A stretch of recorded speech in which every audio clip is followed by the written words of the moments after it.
सुने, मैं आपको एक अजीबो-गरीब कहानी सुनाती हूँ जो मैंने कहीं पढ़ी थी और आपको ऐसे समझ में आएगी, समझिए कि आपके दौर की कहानी सुना रही हूँ। एक लड़का था पैटर्न को, वो गाँव में गुर्बत से धक्के खा रहा था। माँ-बाप उसके थे नहीं, वो शिकागो में आ गया। वहाँ आकर उसने देखा कि ज़माने में बग्गियाँ चलती थीं, मोटरें ईजाद नहीं हुई थीं, घोड़े सड़कों पर लंबा सफ़र करते तो भागते हुए अक्सर मर जाते थे। कॉर्पोरेशन इस वक्त इन्हें उठाने का जिम्मा नहीं लेती थी। इसने कहा, अगर मैं मरे हुए घोड़े उठा लिया करूं तो आपको कोई इतराज तो नहीं होगा।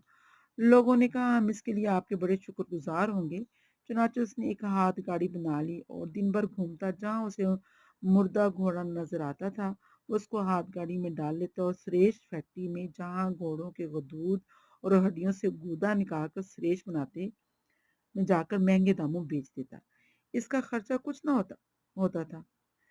चलते चलते एक वक्त ऐसा आया कि वो इतना अमीर हो गया कि इसकी समझ में ना आए कि वो इस दौलत का क्या करे। जब इसके पास कुछ बिलियन डॉलर जमा हो गए तो उसने कहा कि मैं ये काम छोड़ता हूँ, लेकिन मुझे जैसा कि घोड़ों से एक तरह की मोहब्बत है।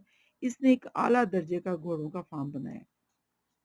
इसमें बड़ी नस्ल के वशेरे वशेरियां मंगाई और रेस के मैदान में दाखिल हो गया। गोया वो रेस खेलने लगा और उसका सारे अमेरिका में शोहरा हो गया कि रेस का जो ट्रैक इस बंदे ने बनाया है और जो सबल इसका है और जो 180 घोड़े इसने रखे हैं, इनका कोई मुकाबला नहीं। वो रेस खेलता रहा। जितनी जिंदगी उसने रेस खेली और जितने आला दर्जे के घोड़े उसने भगाए, इनमें से एक भी कामयाब ना हो सका।